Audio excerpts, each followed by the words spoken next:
Assalamualaikum warahmatullahi wabarakatuh.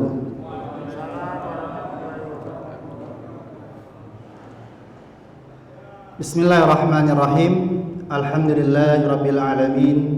Wassalatu wassalamu ala asyrafil anbiya'i wal mursalin wa ala alihi washabbihi ajma'in. Rabbi zidna ilman nafi'an warzuqna fahman wasi'an. Amma ba'd.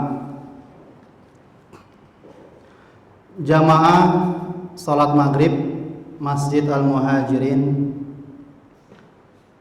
bapak-bapak dan ibu-ibu yang dirahmati, diberkahi, diridhoi dan dicintai Allah Subhanahu wa taala, insyaallah, amin, serta didoakan oleh para malaikat rahmat, amin amin ya rabbal alamin. Alhamdulillah, Allah Subhanahu wa taala masih memberikan kepada kita umur, dan Allah pertemukan kita pada kajian malam hari ini untuk menyajikan hidangan Allah Subhanahu wa taala, yaitu Al-Qur'an Al-Karim. Alhamdulillah, Allah pertemukan kita pada malam hari ini dalam keadaan sehat walafiat. Semoga Allah Subhanahu wa taala selalu memberi kepada kita rahmatnya, nikmatnya, berkahnya, dan karunia-Nya. Amin amin ya rabbal alamin.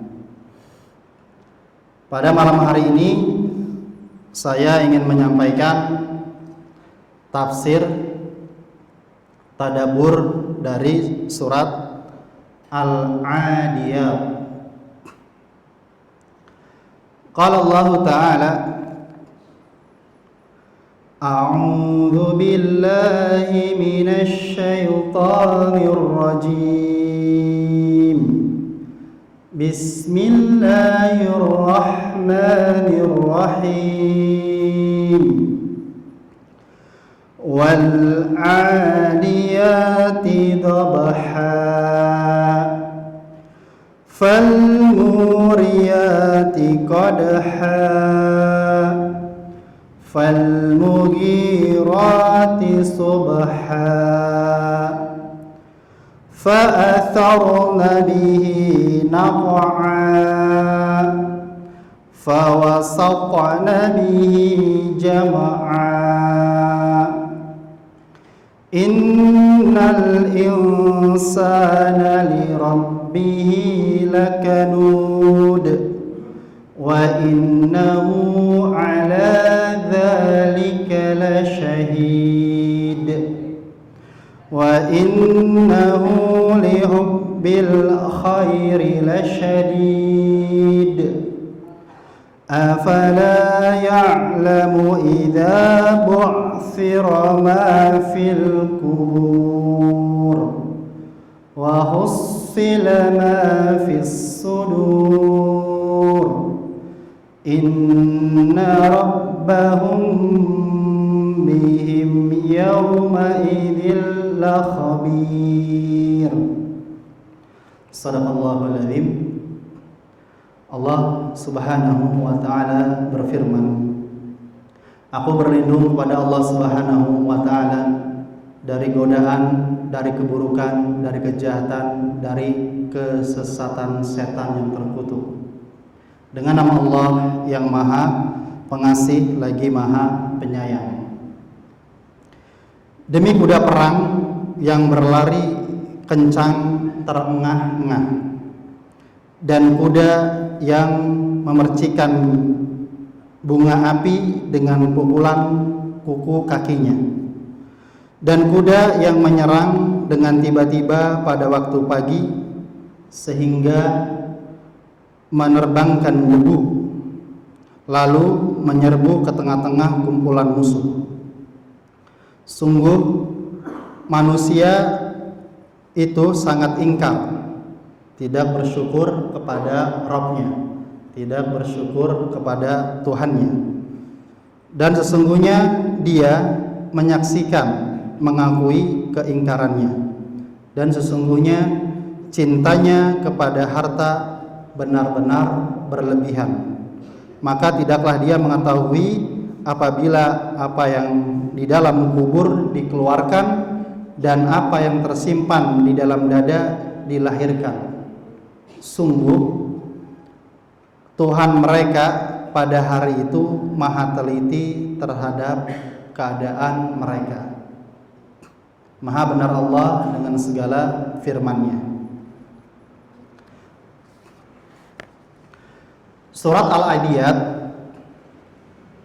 itu artinya Al-Adiyat itu artinya yang berlari kencang, yang berlari cepat. Itu arti secara asal. Surat Al-Adiyat, surat yang ke-100, terdiri dari 11 ayat, 40 kalimat, 40 kata, dan 163 huruf. Surat ini dinamakan Al-Adiyat karena Allah Subhanahu wa taala bersumpah dengannya di awal surat ini. Adapun mengenai surat Al-Adiyat ini, surat Makkiyah atau surat Madaniyah. Di sini ulama tafsir berbeda pendapat. Di antaranya pendapat Abdullah bin Mas'ud atau Ikrimah dan Jabir. Mereka mengatakan bahwa surat Al-Adiyat ini surat Makkiyah. Adapun Ibnu Abbas, Qatadah dan Muqatil, mereka mengatakan bahwa surat Al-Adiyat ini surat Madaniyah. Jumhur mufassirin, mayoritas ulama tafsir berpendapat bahwa surat Al-Adiyat surat Makkiyah. Pembahasan utama dari surat Al-Adiyat ini adalah sebab-sebab kebinasaan manusia, yang dimana Allah Subhanahu wa ta'ala bersumpah dengan kuda perang atas kekufuran manusia dan ambisinya manusia terhadap cintanya manusia kepada harta. Ayat yang pertama, Allah Subhanahu wa taala berfirman, wal 'adiyati dhabha. Di mana Allah Subhanahu wa taala bersumpah dengan makhluknya. Kalau Allah Subhanahu wa taala bersumpah kepada makhluknya, itu menandakan bahwa makhluk tersebut mempunyai manfaat yang sangat luar biasa. Misal dalam surat Asy-Syams, wasyamsi waduhaha, Allah bersumpah kepada matahari, yang dimana matahari itu manfaatnya sangat luar biasa. Kita sehari, tiap hari harus berjemur dengan matahari, baik di pagi hari, siang maupun sore, agar supaya tubuh ini sehat terus. Begitu juga bayi yang sering dijemur dengan matahari tidak akan kena penyakit kuning, Pak ya. Nah, seperti itu. Begitu juga Allah bersumpah dengan wal lail, demi waktu malam, wal fajr, dan seterusnya. Di sini ada redaksi wal adiyat. Di sini ulama tafsir berbeda pendapat. Di dalam tafsir Zadul Masir fi ilmi tafsir Ibnu Jauzi yang wafat tahun 597 Hijriah, beliau mengatakan bahwa pendapat yang pertama, wal adiyat annaha al khayl fi sabilillah. Ini pendapatnya Ibnu Abbas dan imam-imam yang lainnya, bahwa al-adiyah kuda yang digunakan kaum muslimin dalam perang besar, perang pertama dalam sejarah Islam, yaitu perang Badar pada tahun 624 Masehi. Pendapat yang kedua, wal adiyah annaha al-ibil fil hajj min Arafah ila Muzdalifah wa minal Muzdalifah ila Mina, yaitu unta yang membawa jamaah haji dari Arafah ke Muzdalifah dan dari Muzdalifah ke Mina. Itu ada dua pendapat. Ada yang mengatakan al-adiyat itu kuda, yang kedua al-adiyat unta.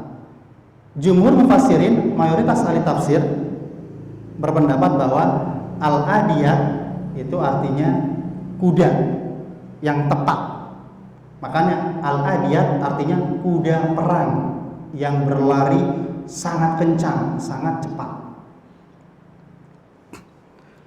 Al-adiyat kuda-kuda yang digunakan oleh prajurit dalam peperangan.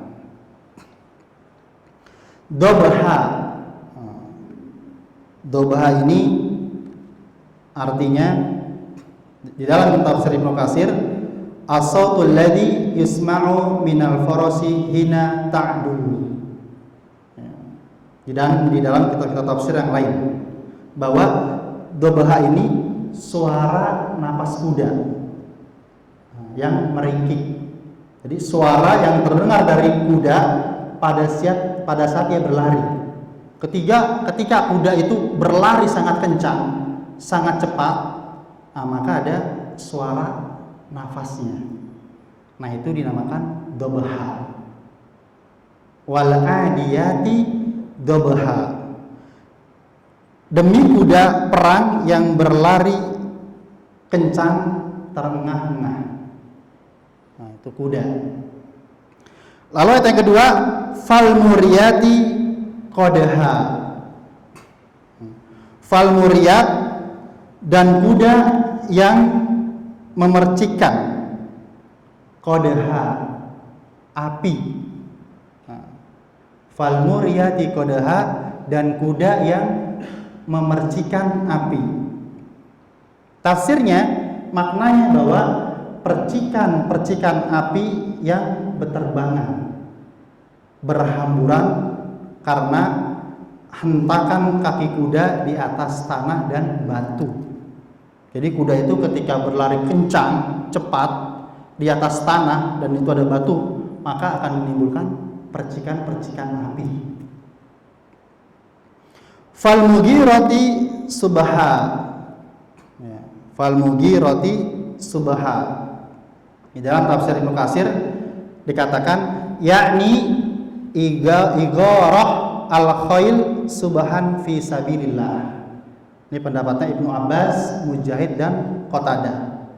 Fal mughirati subha, yaitu kuda yang menyerbu secara mendadak di pagi hari di jalan Allah Subhanahu wa taala.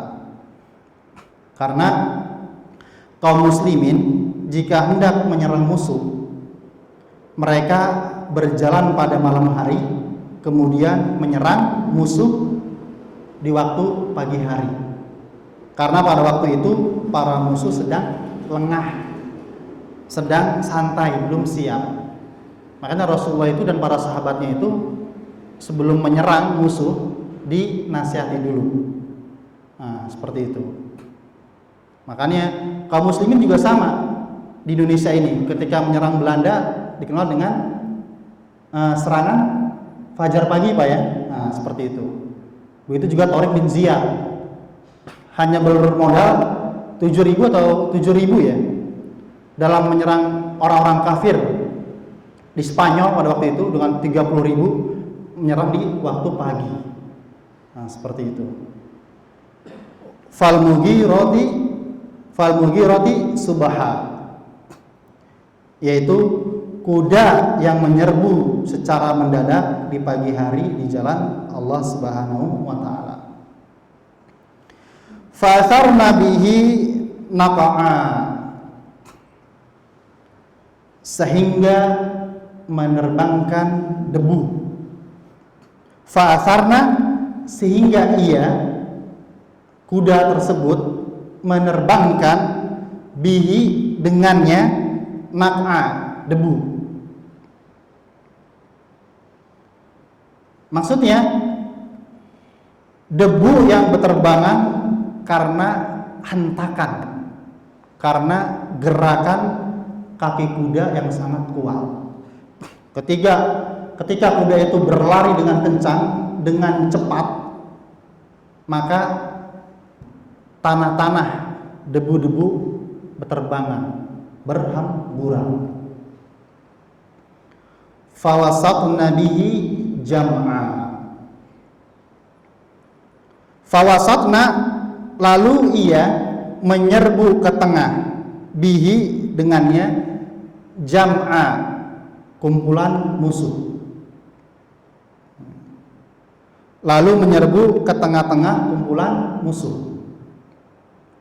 Di situ ada redaksi lafaz fawasatna bihi jam'a, yakni jam'al kufar minal adu, yaitu kumpulan musuh, yaitu orang-orang kafir. Nah, di situ ada kalimat jam'a.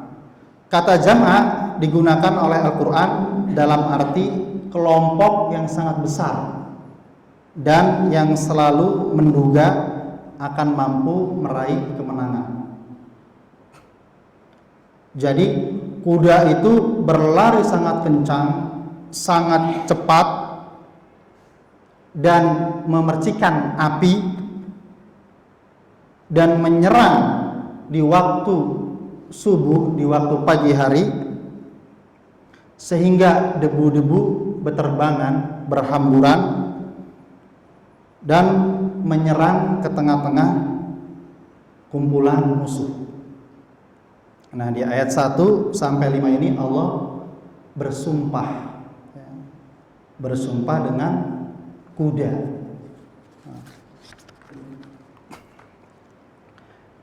Lalu jawaban sumpah tersebut di ayat ke-6. Jawaban sumpah tersebut di ayat 6. Apa kaitannya kuda dengan manusia? Kaitannya apa? Kok Allah bersumpah di ayat pertama sampai ke-5 tentang kuda, lalu di ayat ke-6 ini menjelaskan tentang manusia?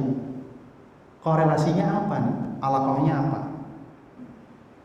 Nah, di ayat ke-6 ini isi sumpah, ya, jawaban Allah Subhanahu wa taala.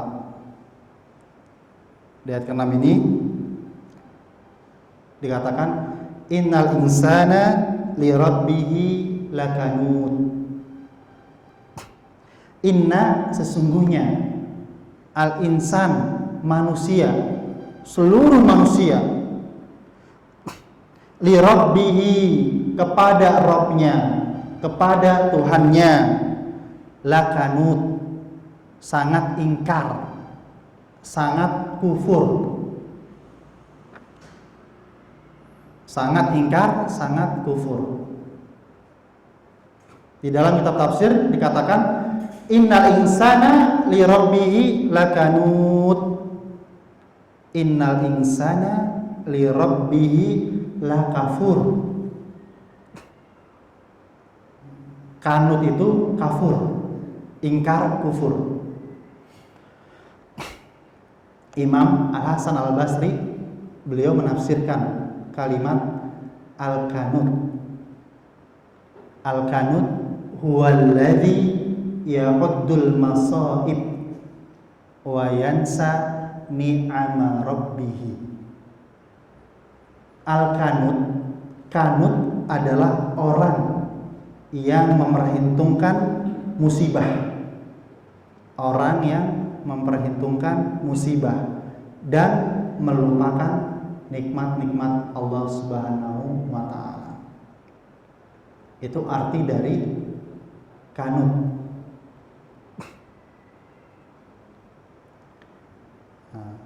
Al-kanut ini yaitu orang yang mengingkari nikmat-nikmat Allah Subhanahu wa taala. Ketika Allah memberikan nikmat penglihatan, pendengaran, kesehatan, harta, dan nikmat-nikmat yang lainnya, manusia ingkar, kufur.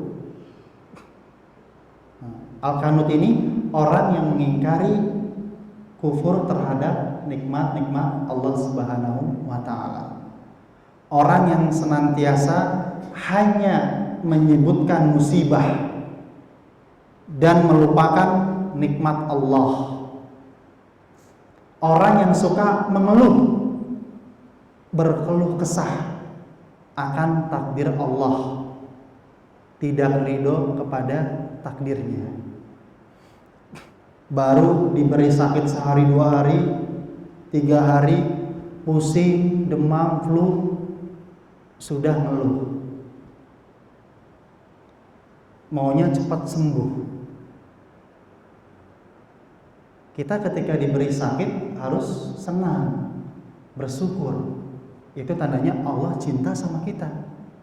Kalau kita mengeluh, berkeluh kesah, maka Allah tidak akan menghapuskan dosa-dosa kita.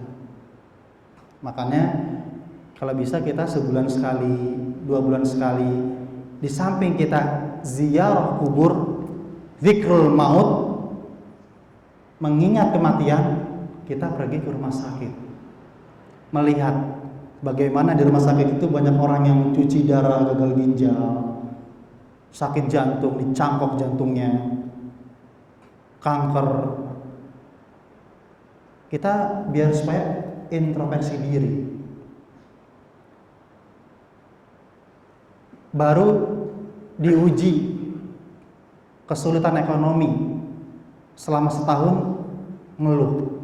Padahal berapa banyak Allah memberikan nikmat-nikmat kepada kita bertahun-tahun.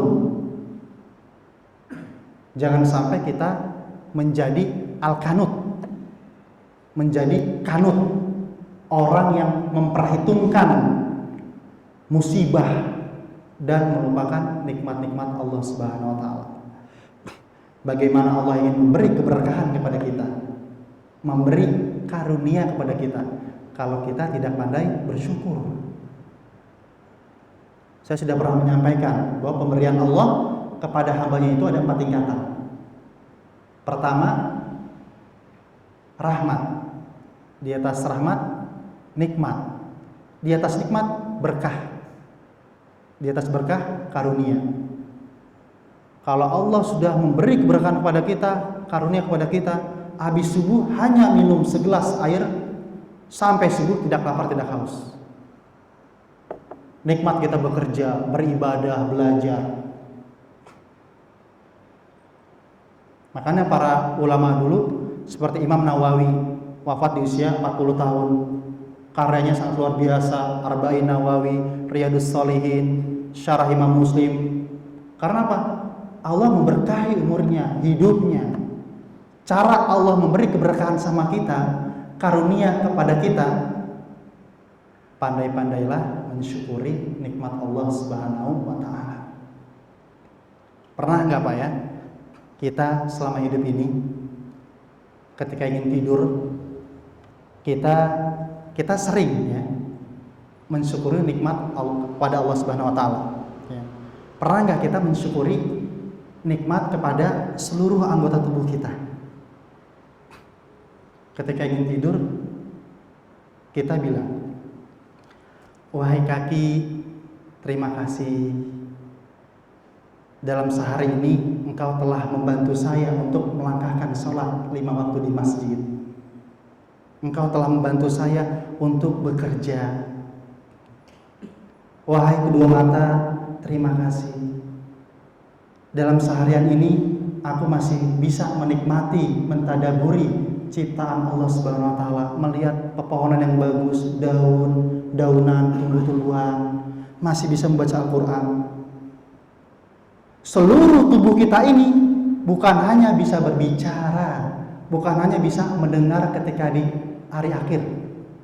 Di dunia ini bisa mendengar. Luar biasa, Pak. Pernah nggak kita selama hidup mengucapkan terima kasih kepada salah satu anggota tubuh kita? Makanya para sahabat, para imam terdahulu ketika berpuasa perutnya kerincingan, Pak ya, sakit. Dikatakan, dipegang perutnya tuh, Pak. Wahai perut, diam ya, tenang. Saya sedang berpuasa. Dia mendengar. Dan akhirnya tidak bunyi kerincingan lagi. Pernah nggak kita sampai detik ini mengucapkan terima kasih kepada anggota tubuh kita? Coba kita praktekkan, Pak. Kita kalau capek, lelah, mau tidur, kita ajak bicara kedua tangan kita, kedua kaki kita, tubuh kita. Cepat, Pak, langsung hilang lelah kita, letih kita. Ini kalau saya bahas panjang lagi, Pak, ayat-ayatnya di Quran. Dalil-dalil anggota tubuh nih bisa berbicara bukan hanya di akhirat nanti, tapi di dunia. Banyak ayatnya. Nah, seperti itu. Maka cara agar Allah memberi keberkahan kepada kita, Allah banyak memberi karunia kepada kita, maka pandai-pandailah kita mensyukuri nikmat Allah Subhanahu wa Ta'ala. Jangan levelnya hanya rahmat dan nikmat saja, berkah dan karunia. Seperti itu. Kalau Allah sudah memberi keberkahan kepada kita, karunia kepada kita, insya Allah kita fit terus. Paling setahun sekali sakit, Pak, cuma hanya batuk flu sehari 2 hari sudah. Karena kalau kita sehat itu enak ibadah, Pak ya, nikmat ibadah itu. Seperti itu.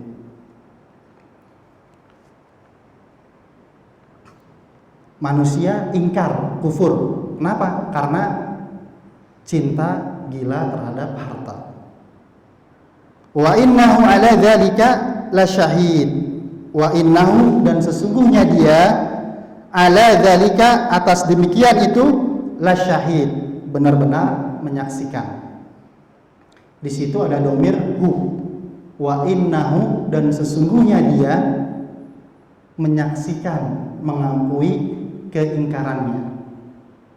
Di sini ada 2 tafsir. Ya. Di dalam tafsir Zadul Masir fi ilmi tafsir Ibnu Jauzi, wa innahu ala dzalika lasyahid, yang tafsir yang pertama, wa innallaha ala kufrihi lasyahid, dan sesungguhnya Allah maha menyaksikan atas keingkaran manusia. Maksudnya Allah akan membalas kekufuran manusia selama di dunia. Allah memberi nikmat, kita ingkar, kita kufur, tidak bersyukur.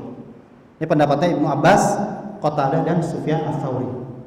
Tafsir yang kedua, wa innahu ala dzalika lasyahid wa innal insana syahidun ala nafsihi annahu kanudun. Annahu kanud.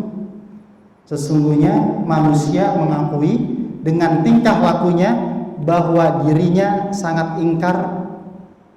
Pengakuan itu nampak pada ucapannya dan perbuatannya. Kenapa manusia ingkar, kufur terhadap Allah Subhanahu wa Ta'ala? Wa innahu lihubbil khairi lasyadid. Wa innahu, dan sesungguhnya dia manusia, lihubbi, kecintaannya, al khair, terhadap harta, lasyadid, sangat berlebihan. Di dalam Quran surat Al-Fajr ayat 20, wa tuhibbunal mal hubban jamma, dan kecintaanmu terhadap harta, cinta terlalu berlebihan. Di situ ada redaksi al-khair. Al-khair itu artinya kebaikan, tapi tafsirnya adalah al-mal. Al-khairin al-mal. Wa innahu li hubbil mali lasyadid. Sebagaimana dalam Quran surat Al-Baqarah ayat 180. Diwajibkan kepada kita ketika ingin mendekati kematian, intaroka khairon al-wasiyah. Intaroka khaironil wasiyah. Jika meninggalkan harta yang banyak, maka berwasiatlah.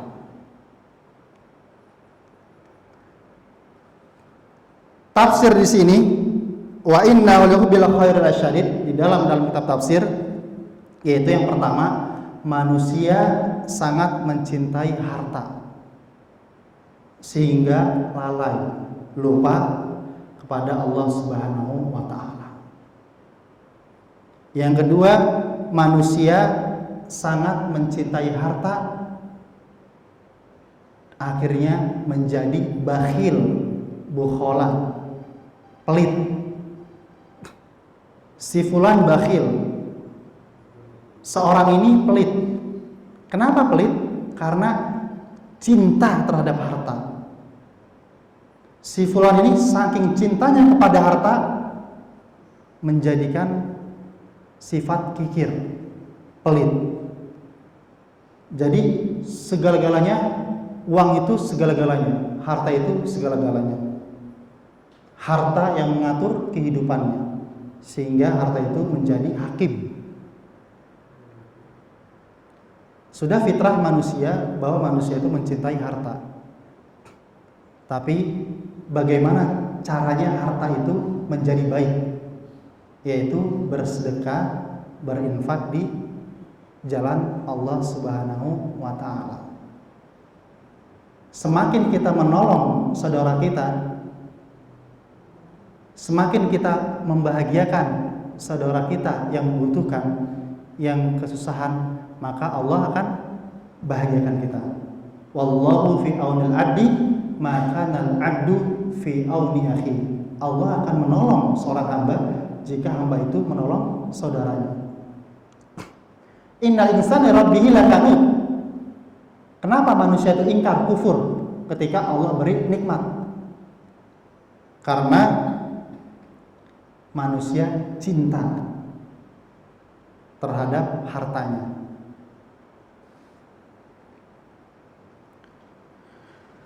Afala ya'lamu idza bu'thira ma fil kubur. Afala ya'lamu, maka apakah dia tidak mengetahui, idza, apabila, bu'thira, dibangkitkan, ma fil kubur, apa yang ada di dalam kubur.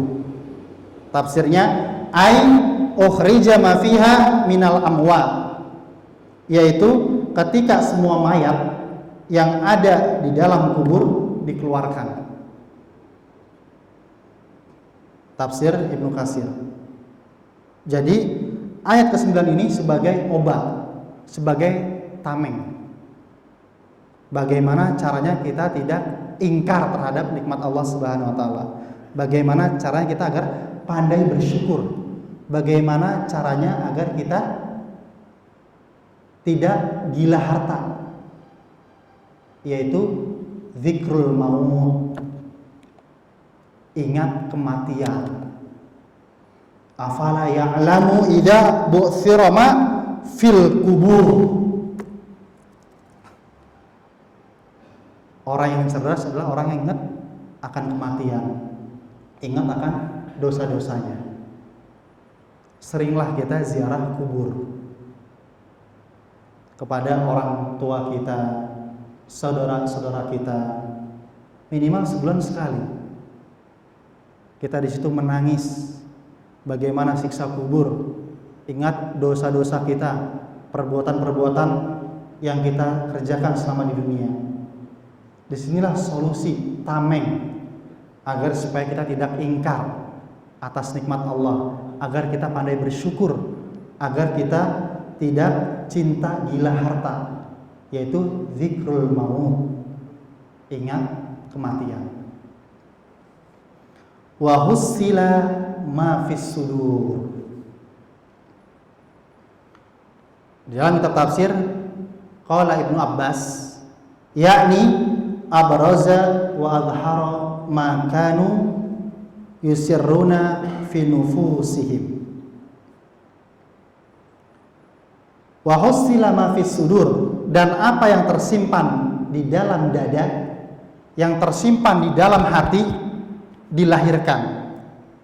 Ibnu Abbas mengatakan yaitu segala apa yang manusia sembunyikan di dalam hatinya maka dimunculkan dan dinampakkan. Jadi di hari kemudian akan diperiksa dengan detail dan teliti. Semua akan terbongkar, semua akan terbuka dan jelas. Di dalam Quran surat Al-Mulk ayat 13, innahu, sesungguhnya Allah alimun bidzatis sudur, mengetahui segala isi hati manusia. Kita mempunyai niat jahat buruk bahkan sudah kita kerjakan. Istri tidak tahu, anak tidak tahu, sahabat, tetangga, semua nggak tahu. Yang tahu hanya dua, Allah dan malaikat raqib dan atid. Nanti di yaumul mahsyar Allah akan perlihatkan dengan detail semenjak kita balik sampai kita wafat kepada Allah Subhanahu wa taala. Nanti Allah akan perlihatkan amal buruk kita, amal kejahatan kita selama di dunia ini. Karena Allah Maha mengetahui yang zahir dan yang batin, yang nampak dan tersembunyi.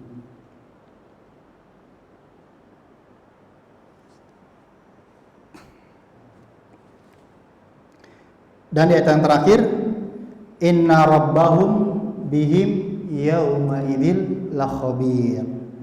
Sungguh Tuhan mereka, Rabb mereka pada hari itu maha teliti terhadap keadaan mereka. Tafsirnya, ay la'alim bi jami'i ma kanu yasna'un wa ya'lamun mujazihim alaihi awfaral jazai wa la yazlimu mithqala darrah. Allah maha mengetahui segala apa yang mereka perbuat dan lakukan, dan Allah akan membalas perbuatan mereka dengan balasan yang sempurna. Dan Allah tidak berbuat zalim walaupun terhadap perbuatan seberat dzarrah. Dzarrah itu ada yang menafsirkan sebesar biji sawi, ada yang menafsirkan butiran debu, ada yang menafsirkan atom.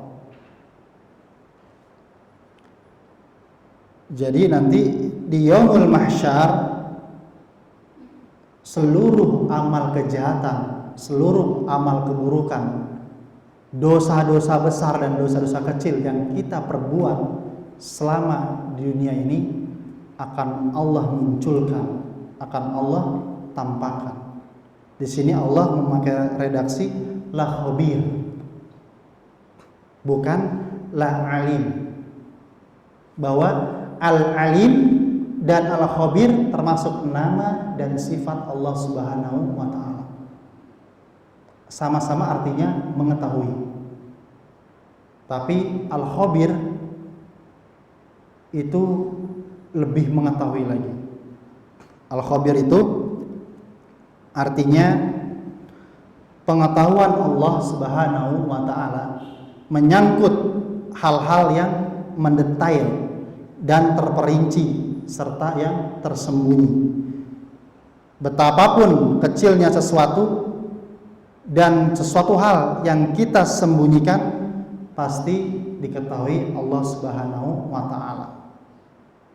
Makanya manusia yang pintar, yang cerdas, yang jenius kayak seperti almarhum Pak Habibie itu yang tahu permasalahan teknologi dengan detail, dengan terperinci, itu disebut al-khabir.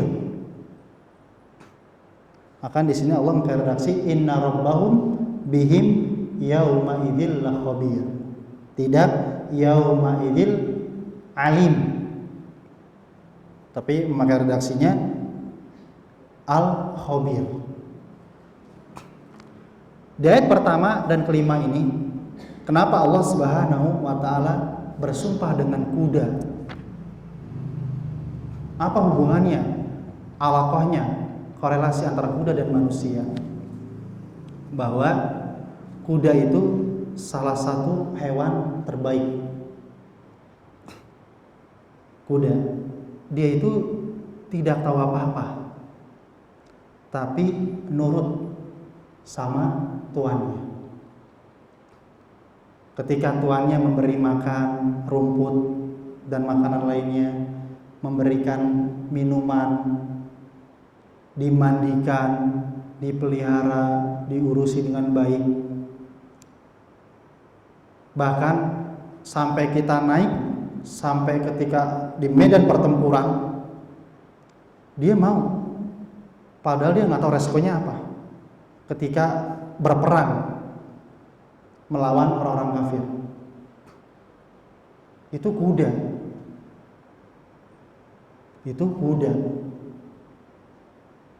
Tuannya hanya memberi makan, minum, memandikan, mengurusi. Ini bagaimana Allah Subhanahu wa ta'ala memberikan berapa nikmat. Kalau kita menghitung nikmat-nikmat Allah Subhanahu wa ta'ala, tidak bakal bisa kita menghitungnya. Kalau kita masih kufur, masih ingkar, banyak ngeluh, tidak bersyukur atas nikmat-nikmat Allah Subhanahu wa ta'ala, kita kalah dengan hewan, dengan kuda. Bahkan di dalam surat Al-An'am, kita seperti binatang ternak yang sesat. Itulah hubungannya. Allah bersumpah dengan kuda. Jangan sampai kita kalah dengan kuda. Jangan sampai kita kalah dengan binatang-binatang ternak. Minimal sehari itu kita mengucapkan Alhamdulillah 100 kali. Apalagi setiap sholat, Alhamdulillah, Alhamdulillah. Apalagi ketika kita ingin tidur, kita mengingat Allah, Alhamdulillah ya Allah, pada hari ini saya bisa sholat 5 waktu di masjid, bisa bekerja, bisa bersedekah, bisa baca Al-Quran, bisa puasa, masih bisa melihat pemandangan-pemandangan yang Kau ciptakan. Pernah gak kita seperti itu? Ketika ingin tidur, merenungi dosa-dosa kita. Jangan ketika di atas ranjang ingin tidur langsung bablas, baca Bismillahirrahmanirrahim ya Bismika amut. Seperti itu. Pandai-pandailah kita mensyukuri nikmat Allah Subhanahu wa ta'ala. Terutama kita mensyukuri terhadap salah satu anggota badan kita. Praktekkan Pak ya. Kalau Bapak lagi capek ya, mau berjalan jauh, naik motor, naik mobil, makan sesuatu nih, kita ajak bicara tubuh kita. Praktekkan. Karena di sini sudah dipraktekkan oleh para ulama. Kaki kita pegang nih Pak, kita ajak bicara. Dia mendengar, menyaksikan, dan dengan cepat. Seperti itu. Jadi anggota tubuh ini dia bukan hanya menyaksikan, bisa berbicara di hari kemudian. Di dunia pun dia mendengar. Seperti itu. Misalnya konkretnya janin. Nah, seperti itu kan. Di dalam tubuh seorang ibu, rahim ibu. Bisa mendengar ketika kita ajak berbicara. Seperti itu. Marilah mulai sekarang kita banyak mensyukuri nikmat-nikmat Allah Subhanahu wa ta'ala. Jangan sampai kita levelnya syukur, tapi syakur. Dalam Quran surat As-Saba, surat ke-34 ayat 17 kalau tidak salah, Allah mengatakan wa qalilum min ibadiya asy-syakur. Sangat sedikit sekali di antara hambaku yang mencapai level syakur. bukan syukur.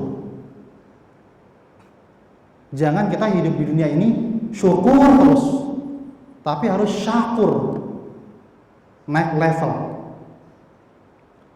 Kalau syukur hanya kita mensyukuri hanya nikmat-nikmat Allah yang enak-enak saja.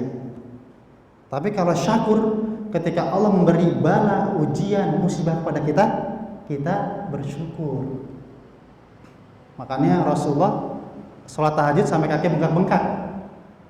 Ketika Isa, ya Rasulullah, engkau ini calon penghuni surga tanpa hisab. Ngapain sholat sampai berjam-jam bengkak-bengkak? Apa jawaban Rasulullah? Ya Aisyah, afala akuna abdan bukan syakuro. Wahai Aisyah, aku ingin menjadi hamba Allah yang syakur, bukan syukur. Dan dua kalimat ini, lafaz syukur dan syakur, maktub ada di Al-Quran. Jangan kita sampai wafat kepada Allah levelnya hanya syukur, nggak syakur. Giliran hal duniawi kita bisa, nggak punya motor bisa beli motor, nggak punya mobil bisa beli mobil, nggak punya rumah bisa beli rumah. Tapi dalam ibadah syukur terus, seperti itu. Beda lagi mukhlis dan mukhlas. Sama-sama artinya orang yang ikhlas. Tapi kalau mukhlis, dia berinfak, bersedekah, di hatinya itu masih mengharapkan pujian dari manusia. Itu mukhlis. Tapi kalau mukhlas, beda lamnya itu, kasroh dan fathah. Kalau mukhlas, dia berinfak, bersedekah, gak mau dia, takut dia kalau orang itu tahu. Makanya di Quran surat Yunus, surat Hud, surat para nabi itu Muhammad. Para nabi, para rasul gelarnya apa? Mukhlasin, bukan mukhlisin. Mereka itu gelarnya mukhlas, bukan mukhlis. Makanya kita hidup dunia ini jangan mukhlis terus, tapi harus mukhlas. Naik level dalam ibadah itu. Seperti itu. Jangan stagnan dalam ibadah itu. Harus level. Seperti itu. Kita sama nabi, sama rasul, sama wali bedanya cuma satu aja. Ana basyarun mithlukum, kata Rasul. Saya ini seperti kalian manusia. Bedanya apa? Rasul diberi wahyu. Kita tidak diberi wahyu, tapi ilham. Seperti itu. Baik, itu yang bisa saya sampaikan pada kajian malam hari ini. Allahumma ja'alna abdan syakura. Ya Allah, jadikanlah kami menjadi hamba-hamba yang syakur, hamba-hamba yang selalu mensyukuri segala pemberian nikmat-Mu. Baik, itu yang bisa saya sampaikan pada malam hari ini. Alhamdulillahirabbil alamin. Subhanakallahumma wa bihamdika asyhadu an la ilaha illa anta astaghfiruka wa atubu ilaik. Wabillahi taufiq wal hidayah. Wassalamualaikum warahmatullahi wabarakatuh.